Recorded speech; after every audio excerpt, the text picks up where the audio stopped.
Hello दोस्तों, नमस्कार। स्वागत है एक बार फिर से आप सभी का अपने प्रिय चैनल पर। दोस्तों, आपको बता दें जो अभी की सबसे बड़ी खबर आ रही है, जहां पर प्रधानमंत्री मोदी जी ने भारत को नुकसान पहुंचाने वालों को लेकर और उनकी ताकतों को लेकर बहुत बड़ा बयान दिया है। दोस्तों, बताएंगे मोदी जी ने अपने भारत को बचाने के लिए क्या बयान दिया है दोस्तों। इसी बीच बताएंगे जहाँ पर बेरहम ड्रैगन चीन ने 40,000 बाल श्रमिकों का शोषण किया। रिपोर्ट में बहुत बड़ा खुलासा दोस्तों। इसी बीच बताएंगे जहाँ चीन बॉर्डर पर सड़क निर्माण में लगे 19 मजदूरों की डूबने से हो गई मौत। और साथ ही आपको बताएंगे दोस्तों जहां पर लुलु मॉल को लेकर दोस्तों योगी जी हुए सख्त, दे दिया बड़ा बयान दोस्तों। तो हर तरह की जानकारी हम आपको अभी बताने वाले हैं, तो आराम से बने रहेगा वीडियो के अंत तक। और अभी खबरों में आगे बढ़ने से पहले हमेशा की तरह मानते हैं कि मोदी जी है तो हर चीज संभव है। भारतीय सेना है तो अपना देश गर्व से जी रहा है दोस्तों, और आपको हमेशा की तरह भारतीय होने पर शान है। तो इस वीडियो को अभी कर दीजिए लाइक, चैनल को कर दीजिए सब्सक्राइब, बेल आइकन दबा दीजिए, साथ ही कमेंट बॉक्स में लिख दीजिएगा जय हिंद। जी हाँ दोस्तों, तो चलते हैं पहली और सबसे बड़ी खबर की तरफ, जहां पर प्रधानमंत्री मोदी जी ने कहा भारत को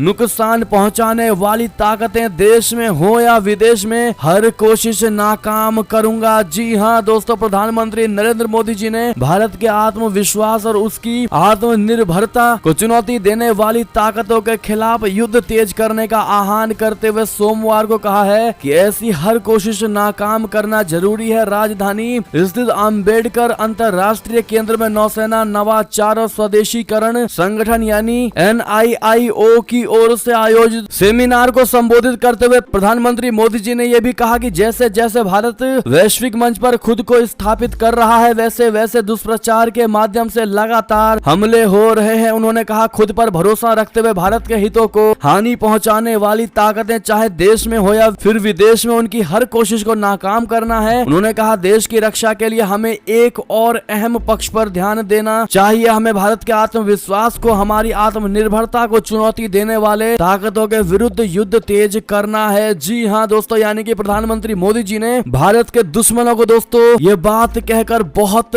बड़ा संदेश दिया है दोस्तों, बहुत बड़ी चेतावनी दे डाली है। यानी कि अगर भारत पर किसी ने आंख उठाने की कोशिश की दोस्तों और भारत को बुरी नजरों से देखने की कोशिश की, तो प्रधानमंत्री मोदी जी का नीति उनको नहीं बख्शने वाला। क्या कहते हैं दोस्तों आप लोग? अगर आप भी मानते हैं मोदी जी भारत देश को आगे जरूर लेकर जाएंगे दोस्तों और नंबर 1 बनाएंगे देश को, तो इस वीडियो को लाइक कर दीजिएगा दोस्तों और वीडियो शेयर करना मत भूलिएगा। और साथ में जय श्री राम लिख दीजिएगा कमेंट में। अगली बड़ी खबर की बात करें, जहां बेरहम ड्रैगन चीन ने 40,000 बाल श्रमिकों का शोषण किया। जी हाँ दोस्तों, रिपोर्ट में हुआ है इसको लेकर बहुत बड़ा खुलासा। जी हाँ दोस्तों, चीन अपनी विस्तारवादी नीतियों के लिए चर्चित तो है, लेकिन कम ही लोग जानते होंगे कि वो 40,000 बाल श्रमिकों के शोषण के लिए भी जिम्मेदार है। खबर के मुताबिक चीन ने कोंगो की कोबाल्ट खदानों में हजारों बाल श्रमिकों का शोषण किया है दोस्तों। इस गंभीर विषय को लेकर गवाहों ने कांगो लोकतांत्रिक गणराज्य के खनन उद्योग में बाल श्रम और मानवाधिकार उल्लंघन के बारे में कांग्रेस की सुनवाई के दौरान इस बारे में जानकारी दी है। बहुत बड़ी खबर दोस्तों। बढ़ते हैं अरुणाचल प्रदेश की खबर की तरफ, जहाँ चीन बॉर्डर पर सड़क निर्माण में लगे 19 मजदूरों की डूबने से हुई मौत। ईद पर असम के लिए निकले थे ये लोग। जी हाँ दोस्तों, अरुणाचल प्रदेश में कुमी नदी में डूबने की वजह से 19 मजदूरों की मौत की आशंका जताई गई है दोस्तों। ये मजदूर चीन बॉर्डर के पास सड़क निर्माण का काम कर रहे थे। ईद के मौके पर असम जाना चाहते थे। कॉन्ट्रैक्टर से प्रार्थना भी की गई थी, लेकिन जब मांग नहीं मानी गई, सभी पैदल ही असम के लिए निकल लिए। उसी रास्ते में मजदूरों के साथ ये बहुत बड़ा हादसा हो गया दोस्तों। जानकारी मिली है कि ये सभी BRO द्वारा सड़क निर्माण के लिए अरुणाचल लाए गए थे दोस्तों। ईद के मौके पर उन्हें असम में अपने घर जाना था। कॉन्ट्रैक्टर से कई बार बोला गया था कि मजदूरों को छुट्टी दे दी जाए, लेकिन जब कॉन्ट्रैक्टर नहीं माना तब ये सभी मजदूर पैदल ही असम के लिए निकल लिए। जो खबर मिली है कि उसके मुताबिक ये मजदूर अरुणाचल के कुरुंग कुमी जिले के जंगलों में खो गए थे। जी हाँ दोस्तों, अभी के लिए डिप्टी कमिश्नर को मौके से सिर्फ एक ही शव बरामद हुआ है, लेकिन स्थानीयों के मुताबिक सभी मजदूरों की मौत हो चुकी है। जी हाँ दोस्तों, अगली बड़ी खबर की बात करें, जहां पर श्रीलंका का सबसे बड़ा मददगार बना भारत। चीन ने मुंह फेरा, जापान ने बनाया ये बहाना। जी हाँ, श्रीलंका आजादी के बाद अपने सबसे भीषण आर्थिक राजनीतिक संकट से जूझ रहा है दोस्तों, आप सभी बेहतर तरीके से जानते होंगे। लेकिन दोस्तों इसी बीच इस द्वीप देश ने कई देशों से आर्थिक व अन्य मदद मांगी है, मगर अब तक भारत के अलावा अन्य कोई देश श्रीलंका की विशेष मदद नहीं कर पाया है दोस्तों। चीन चीन जो बीते कई सालों से श्रीलंका का खास बना हुआ था, अब मुश्किलों के में घिरे इस देश से मुंह मोड़ चुका है। दोस्तों, भारत वर्ष 2022 के शुरुआती 4 महीनों में श्रीलंका के सबसे बड़े ऋणदाता के रूप में उभर कर सामने आया है। भारत ने अपने इस पड़ोसी देश को अब तक कुल 37.69 करोड़ डॉलर का ऋण दिया है। दोस्तों, तो वहीं दुनिया की दूसरी सबसे बड़ी अर्थव्यवस्था चीन ने श्रीलंका को केवल 6.790 करोड़ डॉलर का कर्ज दिया है। इससे पहले चीन कई बार श्रीलंका को आर्थिक मदद करने की हामी भर चुका है, लेकिन अब तक उसका ये दावा हवाई ही साबित हुआ है। जी हाँ दोस्तों, साथ ही आपको बड़ी खबर बता दें इसी से जुड़ी, जहां कंगाल श्रीलंका में फिर लगा दिया गया है आपातकाल। राष्ट्रपति चुनाव से पहले विक्रम सिंघे का बहुत बड़ा कदम। जी हाँ दोस्तों, भयावह आर्थिक संकट से जूझ रहे श्रीलंका में कल से ही आपातकाल लगा दिया गया है। दोस्तों, कार्यवाहक राष्ट्रपति रानिल विक्रम सिंघे ने यह बहुत बड़ा आदेश दिया है। श्रीलंका में 20 जुलाई को राष्ट्रपति पद का चुनाव होने वाला है। इससे पूर्व सोमवार को तत्काल प्रभाव से देश में आपातकाल की घोषणा की गई है। दोस्तों, 225 सदस्यीय संसद के 20 जुलाई को नए राष्ट्रपति का चुनाव करने की उम्मीद है। बढ़ते हैं दोस्तों अगली बड़ी खबर की तरफ, जहां पर भारत चीन के बीच 16वें दौर की वार्ता में जमीन पर सुरक्षा और स्थिरता बनाए रखने पर सहमति बनी। जी हाँ दोस्तों, यानी कि भारत के सख्त रुख के बाद नरम पड़ा चाइना। 16वें दौर की वार्ता में जल्द समाधान निकालने पर सहमति जताई है। जी हाँ दोस्तों, भारत और चीन के बीच 16वें दौर की बातचीत रविवार को चुशुल मोल्दो सीमा पर हुई। मंत्रालय ने कहा है कि 16वें दौर की वार्ता में दोनों पक्षों ने पश्चिमी क्षेत्र में एलएसी के मुद्दों के समाधान के लिए रचनात्मक और दूरदर्शी तरीके से चर्चा जारी रखी है। जी हाँ, दोनों पक्षों ने फिर से पुष्टि की है कि शेष मुद्दों के समाधान से पश्चिमी क्षेत्र में एलएसी के साथ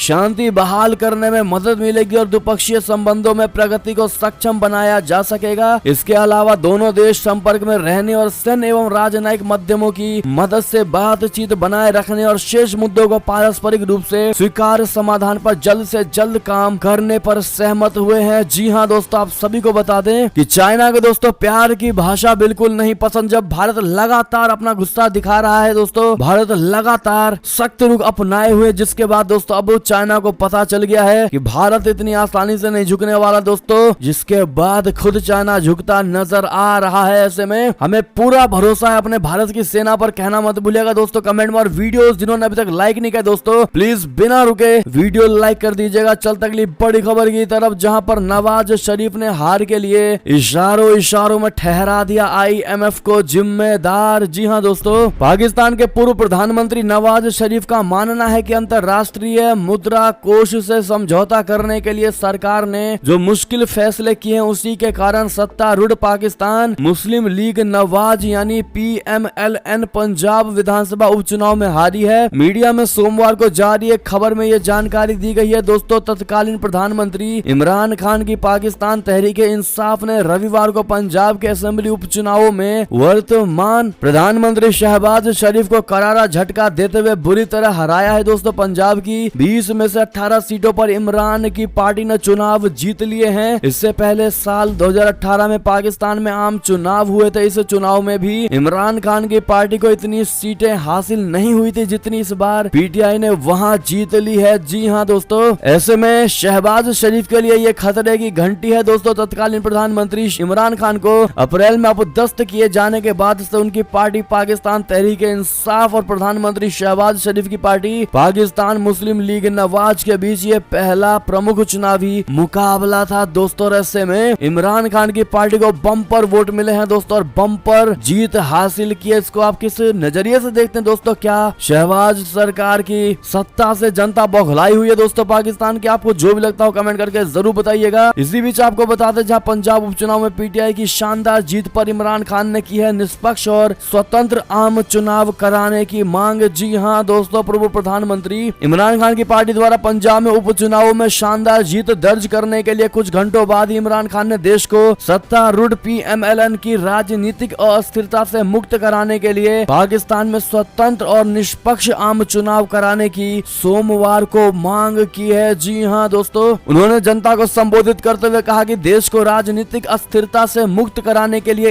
एक ही रास्ता है कि निष्पक्ष चुनाव आम चुनाव कराए जाए। इमरान ने कहा कि जब वे मुझे हटा रहे थे मैंने आम चुनावों की घोषणा की थी, लेकिन अदालतों ने मेरे फैसले को उलट दिया। मुझे अब भी विश्वास है कि ये सही कॉल था। एक और बड़ी खबर की बात करें दोस्तों, जहां आतंकी की पाठशाला, जी हां, गजवाए हिंद आतंकी मॉड्यूल की जांच करेगी एटीएस, एनआईए और रॉ सहयोग एजेंसी। जी हां दोस्तों, आतंकी मॉड्यूल गजवाए हिंद की जांच एटीएस करेगी। फुलवारी शरीफ थाने में दर्ज मामले को एटीएस ने अपने अधीन लेने की तैयारी कर ली है दोस्तों।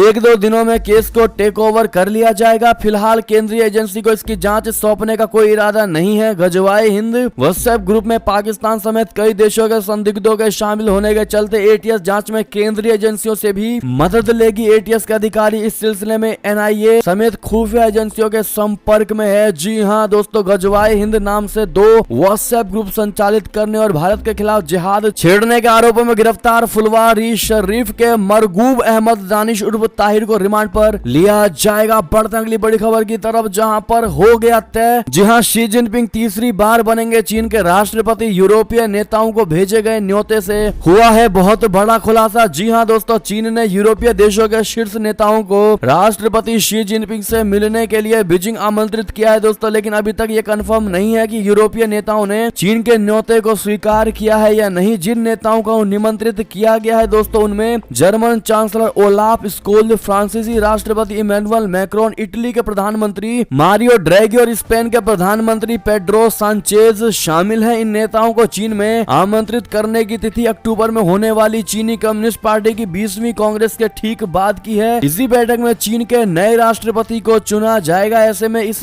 निमंत्रण से यह तय हो गया है कि शी जिनपिंग चीन पर तीसरी बार शासन करने जा रहे हैं। आपको क्या लगता है दोस्तों, कमेंट करके जरूर बताइएगा। क्या शी जिनपिंग को अगला राष्ट्रपति बनना चाहिए दोस्तों, या फिर तुरंत प्रभाव से किसी और नेता को चीन का राष्ट्रपति तय किया जाना चाहिए? अगली बड़ी खबर की बात करें, जहां पर ईरान के पास अब परमाणु बम बनाने की क्षमता है। अयातुल्ला के सलाहकार की इजराइल को बहुत बड़ी चेतावनी। जी हां, अमेरिकी राष्ट्रपति जो बाइडेन के खाड़ी देशों की यात्रा के ठीक बाद ईरान ने दावा किया है कि उसके पास अब परमाणु बम बनाने की क्षमता आ गई है। ईरान के सर्वोच्च नेता अयातुल्ला अली खामेनेई के वरिष्ठ सलाहकार कमाल खराजी ने कहा कि अब हमारा देश तकनीकी रूप से परमाणु बम बनाने की ताकत हासिल कर चुका है। ईरान का ये ऐलान पश्चिमी देशों और इजराइल के लिए बहुत बड़ी चेतावनी की तरह माना जा रहा है दोस्तों, जो उसे किसी भी कीमत पर परमाणु हथियार हासिल करने से रोकने का प्रण कर चुके हैं। जी हां दोस्तों, ये धमकी ऐसे समय पर आई है जब एक दिन पहले ही जो बाइडेन ने इजराइल और सऊदी अरब की यात्रा पूरी की है। अगली बड़ी खबर की बात करें, जहां पर विमानों में बार बार तकनीकी खराबी से डीजीसीए हुआ सख्त स्पॉट चेकिंग के बाद जारी किए कड़े निर्देश। जी हां, कई एयरलाइनों में इंजीनियरिंग से संबंधित घटनाओं की लगातार रिपोर्ट के बाद विमानन नियामक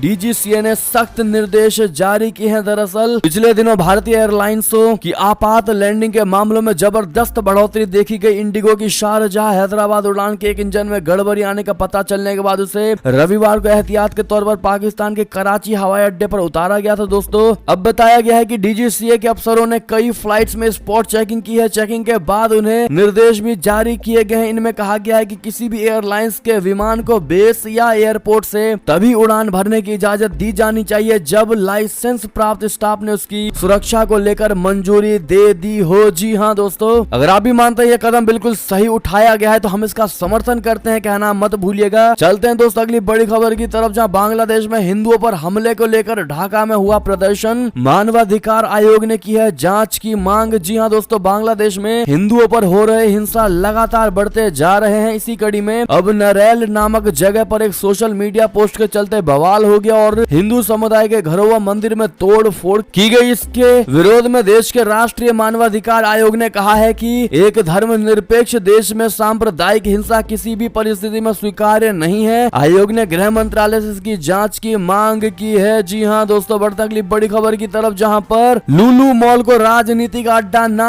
बनने दे। जी हाँ, बेवजह के प्रदर्शन, जी हाँ, बयानबाजी बर्दाश्त नहीं होंगे। बता दें, लुलु मॉल विवाद पर योगी जी हुए सख्त। दरअसल सीएम योगी आदित्यनाथ जी ने लुलु मॉल में हुई हालिया घटनाओं पर नाराजगी जताई है। सोमवार को प्रदेश भर के पुलिस प्रशासन के आला अफसरों संग वीडियो कॉन्फ्रेंसिंग में सीएम योगी जी ने कहा है कि लखनऊ में एक मॉल खुला है जो अपनी व्यवसायिक गतिविधियां चला रहा है, उसको राजनीतिक अड्डा नहीं बनाया जाना चाहिए। जी हाँ, योगी जी ने कहा कि अनावश्यक बयानबाजी करना, सड़कों पर उतरकर प्रदर्शन करना, जनता का आवागमन बाधित करना स्वीकार कार्य नहीं है। इसके जरिए सांप्रदायिक विद्वेष फैलाने का कुत्सित प्रयास हो रहा है। लखनऊ प्रशासन इसे गंभीरता से ले और सख्ती से निपटे। जी हाँ दोस्तों, प्रदर्शन करने वालों के खिलाफ सख्ती का निर्देश देते हुए योगी जी ने कहा कि जो बेवजह माहौल खराब कर रहे हैं उन्हें किसी भी कीमत पर नहीं छोड़ना चाहिए, नहीं बख्शना चाहिए किसी को। कोई समस्या है तो सूचना एवं शिकायत के लिए तंत्र है, लेकिन किसी को भी कानून हाथ में नहीं लेने दिया जाएगा। जी हाँ दोस्तों, अगली खबर की बात करें जहां 9 FIR को एक जगह ट्रांसफर कराने के लिए फिर सुप्रीम कोर्ट पहुंची नुपुर शर्मा। कहा, जजों की टिप्पणी के बाद मुझे और परिवार को मिल रही है रेप हत्या की धमकियां। जी हाँ दोस्तों, पैगंबर मोहम्मद के विरुद्ध टिप्पणी के आरोप में अपने खिलाफ दर्ज सारे FIR को एक जगह हस्तांतरित करवाने के लिए नुपुर शर्मा एक बार फिर सुप्रीम कोर्ट पहुंची। उन्होंने इस संबंध में एक नई याचिका दायर किया है। साथ ही उन्होंने इस मामले में गिरफ्तारी से अंतरिम राहत की भी गुहार लगाई है। आपको बता दें कि पिछली बार जब वो यही याचिका लेकर आई थी तब सुप्रीम कोर्ट के जजों जस्टिस सूर्यकांत और जस्टिस JB पारदीवाला ने उन पर तल्ख टिप्पणी की थी। जी हाँ, इसके बाद 1 जुलाई 2022 को उन्होंने अपनी इस याचिका को वापस ले लिया था। वेकेशन बेंच ने उनके बयान को पूरे देश में आग लगाने के लिए जिम्मेदार बताते हुए उन्हें राहत देने से इनकार कर दिया था, जिसे न्यायिक विशेषज्ञों ने न्यायपालिका के इतिहास पर एक काला धब्बा करार दिया था। जी हाँ दोस्तों, ऐसे में नुपुर शर्मा की इन परेशानियों को लेकर दोस्तों आपकी क्या राय होगी कमेंट करके जरूर बताइएगा। और जिस प्रकार से उनको धमकियां मिल रही हैं दोस्तों, ऐसे में भारत सरकार को उनके संरक्षण में क्या कदम उठाने चाहिए, राय सुझाव देना मत भूलिएगा। चलते अगली बड़ी खबर की ओर, जहां पर योगी से मुलाकात पर ओम प्रकाश राजभर का अखिलेश यादव को जवाब। कहा, वे मिले तो वाह वाह, मैं मिलूं तो कैरेक्टर ढीला। जी हाँ, सुभाषपा चीफ ओम प्रकाश राजभर ने समाजवादी पार्टी से बढ़ती दूरियों और CM योगी आदित्यनाथ जी से मुलाकात को लेकर लग रहे आरोपों का जवाब देते हुए अखिलेश यादव पर जमकर हमला बोला। उन्होंने कहा कि समाजवादी पार्टी संरक्षक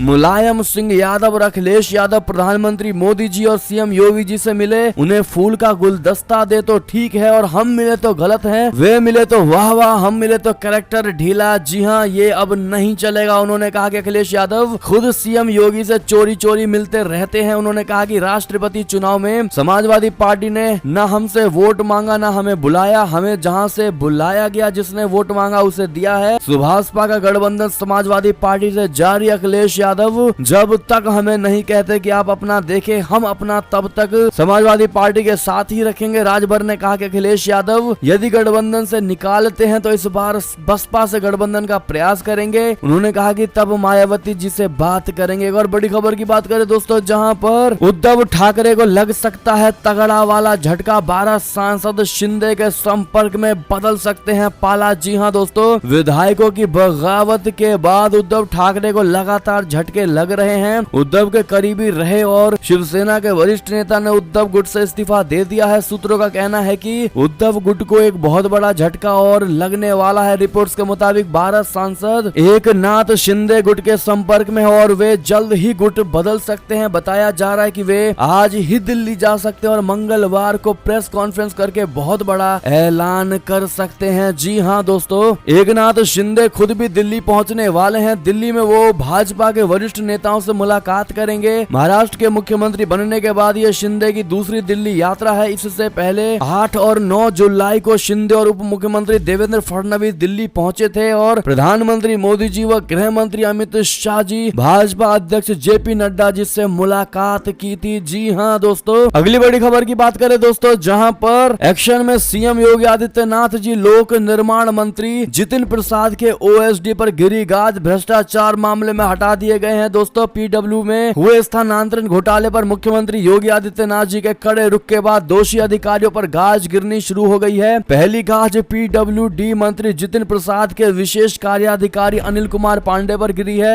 सचिवालय प्रशासन विभाग ने सोमवार को उन्हें कार्य मुक्त करते हुए उनके मूल विभाग में वापस भेजने के आदेश जारी कर दिए। साथ ही पांडे के खिलाफ सतर्कता, जांच और अनुशासनिक कार्रवाई की सिफारिश भी की गई है। पांडे पर विभागीय स्थानांतरण में भ्रष्टाचार में लिप्त होने का आरोप है। जी हाँ दोस्तों, अगली खबर की बात करें, जहां प्रधानमंत्री या किसी भी नागरिक को गाली देना अभिव्यक्ति की आजादी नहीं। जी हाँ, FIR रद्द करने से हाई कोर्ट ने कर दिया इनकार। जी हाँ दोस्तों, मोदी अमित शाह जी को दी गई थी गाली। जी हाँ, इलाहाबाद हाई कोर्ट ने प्रधानमंत्री नरेंद्र मोदी जी, केंद्रीय गृह मंत्री अमित शाह जी और केंद्रीय मंत्रियों के खिलाफ अपमानजनक टिप्पणी करने के लिए आरोपित मुमताज मंसूरी नामक व्यक्ति की याचिका खारिज कर दी। दोस्तों आरोपित मंसूरी ने अपने खिलाफ दर्ज एफआईआर को रद्द करने का अनुरोध किया था। जी हाँ दोस्तों, आपको बता दें न्यायमूर्ति अश्विनी कुमार मिश्रा और न्यायमूर्ति राजेंद्र कुमार की पीठ ने याचिका खारिज करते हुए कहा कि इस देश का संविधान हर नागरिक को अभिव्यक्ति की स्वतंत्रता का अधिकार देता है, लेकिन इस अधिकार के तहत कोई भी व्यक्ति किसी भी नागरिक को गाली नहीं दे सकता या उसके खिलाफ अपमानजनक टिप्पणी नहीं कर सकता, प्रधानमंत्री या अन्य मंत्रियों के खिलाफ भी नहीं। जी हाँ दोस्तों, बढ़ते अगली बड़ी खबर की तरफ, जहां पर एसबीआई ग्राहकों के लिए बहुत बड़ी सुविधा करने जा रही है शुरू। दोस्तों बिना ब्रांच के यानी बिना ब्रांच गए हुए आप व्हाट्सएप से कर सकते हैं बैंक के कई सारे काम। जी हाँ, अब कई बैंक व्हाट्सएप के जरिए बैंकिंग सुविधाएं दे रहे हैं। दोस्तों इस बीच देश के सबसे बड़े bank state bank of India ने भी व्हाट्सएप बैंकिंग की सुविधा शुरू कर दी। अब आप एसबीआई के व्हाट्सएप नंबर पर चैट के जरिए बैंक बैलेंस और मिनी स्टेटमेंट की जानकारी समेत कई सर्विस का फायदा उठा सकते हैं। जी हाँ, कैसे कर सकते हैं दोस्तों और कैसे फायदा उठा सकते हैं, ये सारी जानकारी हमने स्क्रीन पर दी है, आप आराम से पढ़ सकते हैं दोस्तों, देख सकते हैं। अगली खबर की बात करें, जहां पर सरकार के हस्तक्षेप का असर 15 से 25 रुपए तक सस्ता हुआ खाने का तेल। जी हाँ, बढ़ती महंगाई के बीच आम आदमी के लिए राहत भरी खबर है। खाने के तेल की कीमतों को नियंत्रित करने के लिए सरकार की तरफ से ढेर सारे प्रयास किए जा रहे हैं दोस्तों, और इस वजह से खाने के तेल की कीमतों में 15 से 25 रुपए प्रति लीटर की कमी दर्ज की गई है। जी हाँ दोस्तों, साथ ही अंतिम खबर की बात करें, जहाँ उमस ने छुड़ाए पसीने, मंगलवार से यानी आज से बारिश का दौर शुरू होने से मिलेगी राहत। जी हाँ, दिल्ली में मानसून दस्तक दे चुका है, लेकिन झमाझम बारिश का इंतजार खत्म नहीं हो रहा है। ये इंतजार इस सप्ताह खत्म हो सकता है। मौसम विभाग ने आज से बारिश का दौर शुरू होने की संभावना जताई है दोस्तों। इसी बीच ये थी अब तक की सारी बड़ी खबरें। दोस्तों आपको हमारी खबर कैसी लगी, आशा करता हूँ बहुत अच्छी लगी होगी। अगर थोड़ी भी अच्छी लगी है दोस्तों तो इस वीडियो को भी अपने भाई बंधुओं में व्हाट्सएप, फेसबुक, ट्विटर के जरिए पूरे भारत में शेयर करना बिल्कुल मत भूलिएगा दोस्तों। और अभी कर दीजिए इस वीडियो को लाइक, चैनल को कर दीजिए सब्सक्राइब, बेल आइकन दबाइए, साथ ही कमेंट बॉक्स में लिख दीजिएगा जय हिंद जय भारत दोस्तों। तो मिलते हैं आपसे अगली बड़ी खबर में, तब तक के लिए बहुत बहुत धन्यवाद दोस्तों। जय हिंद जय भारत, जय श्री राम, वंदे मातरम, हर हर महादेव।